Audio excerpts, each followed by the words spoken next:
When I first started bench pressing, I was one of the weakest guys at the gym. I remember actually being embarrassed to bench in front of all the other people at my high school, and I would go to a separate gym after school to work on it privately. Since then, I've really improved my bench press, and I did it naturally just by using a couple simple methods that I'm about to share with you today. I know how frustrating it can feel to be weak with this exercise, so I want to go over 5 specific things that you can start doing right away to improve your bench press. And you don't have to just take my word for it, because these 5 strategies that I'm about to show you today have all been tried and tested by the best benchers in the business. As long as you use them consistently, you'll be amazed at how quickly your bench pressing power will skyrocket. So let's get started with our first method, something known as Compensatory Acceleration Training, or CAT. This involves using explosive force to power out of the bottom portion of the bench. To start, you want to select a heavy enough weight that'll barely allow you to squeeze out 8 reps. When bringing the bar down towards your chest, you want to imagine that the bar explodes as it touches your chest, powering back up to the starting position. By exploding as hard as possible on the positive or the lifting portion of the rep, you'll be able to use the improved leverage and momentum as the weight drives up to push through the traditional sticking point, which is just before lockout. One study found that sticking points on the bench press usually happen once you're 90% through the lift. Another study found that sticking points happen because of a lack of transitional phases and not producing enough force to overcome the weight. The researchers in this study concluded that focusing on explosive power off the chest and carrying that power all the way through to lockout is vital to improving your bench. They also found that having better control on the eccentric part of the lift will help with getting the weight back up as well. So the goal should be to lower the weight to your chest in a slow and controlled manner and then explode up as fast as you can. If you aim to get enough speed after coming off your chest, you'll be able to overcome the traditional sticking points. Another study focused on muscle activity during the upward movement portion of the bench press. Researchers broke the upward phase of the bench into 3 parts. Phase 1 was the pre-sticking point, Phase 2, which was the actual sticking point, and Phase 3 was when the barbell sped up again after moving past the sticking point. On average, the sticking point was reached somewhere between 1/5 and 1/3 of a second after the bar came off the chest. And this is where we would want to really try to explode and accelerate the barbell upward. Since speed times strength equals power, the greater the explosive speed you can generate, the more power you'll have to get through the sticking point.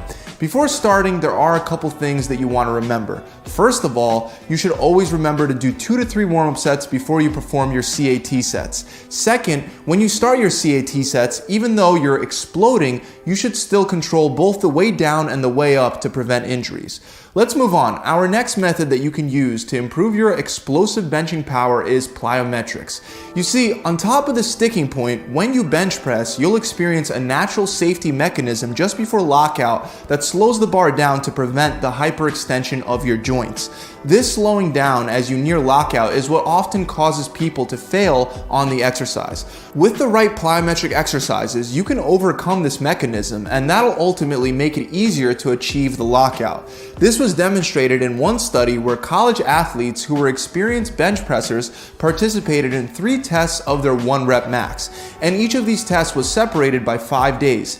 In the first test, they performed a series of 1 rep sets. Each set was done with increasing weight loads until they got to their max lifts.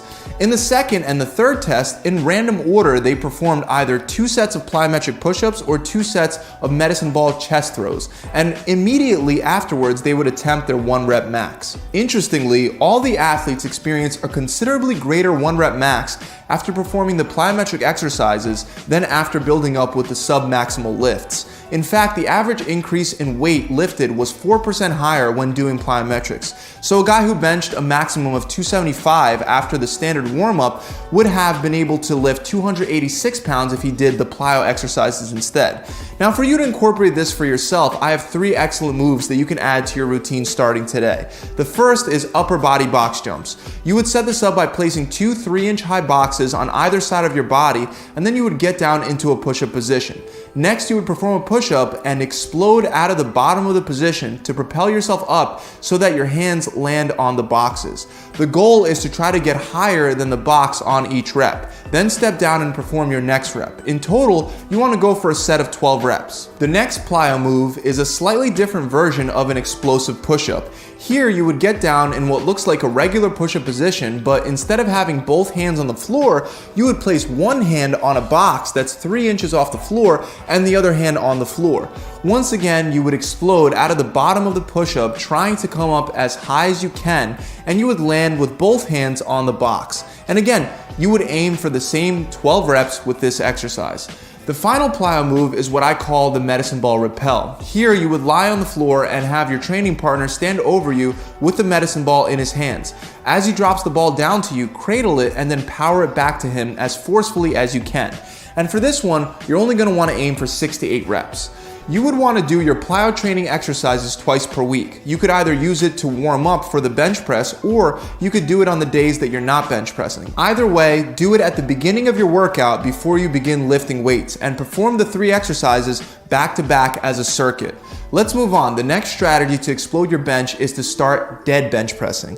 This involves performing the bench press inside a power rack with the pin set at a height so that the bar sits about an inch above your chest. From this dead starting position, you would push up to lockout. So you're essentially cutting out the part of the movement where you have to slow down the bar enough to bring it to a stop. This gets rid of the stretch reflex, which is an elastic effect that activates as your muscles get stretched and when you transition from eccentric to concentric. This stretch reflex forces your body to bring more muscle fibers into action. You can see this clearly if you watch someone that tries to jump really high. You'll notice right away that before jumping up, they first have to squat down to take advantage of that muscular stretch reflex to be able to propel higher off the ground. The same concept applies to benching. If you've never tried this before, you should know that you won't be able to use as much weight when dead benching, but you will develop a huge amount of strength in the starting portion of the upward drive. This type of training, where you're mostly focused on the upward drive, is considered concentric training, and some studies show that concentric training can really help with improving strength and power faster. One study that specifically compared concentric to eccentric training for bench press found that while both groups made significant strength gains, the concentric group significantly outperformed the eccentric group. The researchers recommended that beginners should incorporate concentric training in addition to full range movements to get stronger faster. One thing to keep in mind is that you should always perform singles when dead bench pressing, since the stretch reflex effect will come into play if your reps are too close together. So I want you to rest for 30 seconds between each single rep and do 8 singles per session. If it isn't obvious yet, you should be using a weight that's heavy enough for you to barely be able to squeeze out that 1 rep as the sets go on. If you do all 8 sets without 1 failure, you probably didn't go heavy enough. I recommend that you do this once a week at the end of your regular bench pressing sets.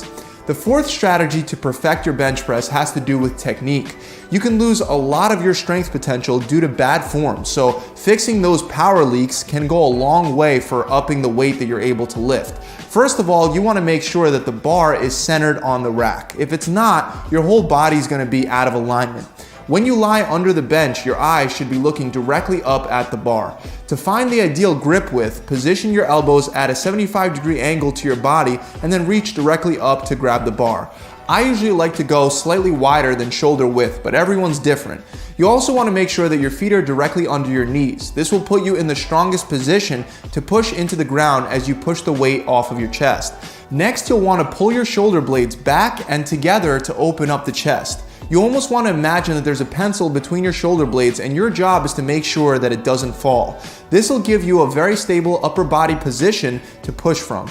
To transfer and combine the strength from your lower body and upper body, keep your core tight and engaged throughout the entire lift. As you push the weight up, contract your glutes, push your feet into the ground, and explode the weight off of your chest. You want to make sure that you don't bounce the weight off your chest and don't let your hips come up off the bench. Our final strategy to improve your bench is to include auxiliary exercises in your workouts that are designed to boost your bench pressing power. And these auxiliary exercises aren't always just other chest exercises. For example, the first of these is the seated dumbbell shoulder press. We want to strengthen the front delts with this exercise because they come into play as you push the weight up off your chest. So the stronger they are, the more powerful your bench is going to be. To get the maximum strength benefit out of the seated shoulder presses, try to go really heavy in the 3 to 6 rep range. You should also include pause reps to develop that explosiveness when pushing off of the chest. A pause rep is when you stop halfway through a rep and hold it there for about 3 seconds before pushing through to complete the rep. The next auxiliary lift that'll help is the floor press. To perform the floor press, you would set it up inside of a power rack with the rack hooks set at a comfortable distance above the ground so that you could bench press off the floor. You'll notice right away that you're only able to come down up until the point that your triceps meet the floor. That means that this exercise will allow you to concentrate on that top third portion of the movement where most people hit their sticking point. This also means that this is a great exercise to increase tricep strength, which is also critical in that final push to lockout. When performing floor presses, you should go really heavy and pyramid up to a 3 rep max over 4 to 5 sets. This basically means that you're going to add weight and do less reps with each set. Start with 8 reps on your first set, 4 to 5 reps on your second and third set, and by your last 2 sets, you should be going for a 3 rep max. The last auxiliary exercise to explode your bench is the lat pull down. The reason is because your back is the launching pad for the bench press, so it's critical that you build a strength and stability in your lats to allow you to explode that bar off the chest. To do this efficiently, I want you to perform a modified version of the lat pull down. Position yourself on a lat pull down machine with your grip width the same distance you would use if you were bench pressing. Now lean back so that your body is in a similar position to the bar as if you were about to bench press. This should put you at about a 70-degree angle from the floor. You want to stay in this position throughout the entire exercise. Try to not allow your upper body to move forward as you bring the bar back up with every rep. You want to imagine that you're doing a bench press in reverse. The key is to squeeze and engage your lats, controlling them through both the upward and the downward phases of the movement. Do 4 to 5 sets of these lat pull downs, and just like before, I want you to pyramid from 8 reps to a 3 rep max. Well, that's it, guys. I really hope this video has helped you out. If you enjoyed it, make sure you subscribe to my channel and hit that bell icon so you can be notified whenever I release more free tips and tricks just like the ones you found in this video. Also,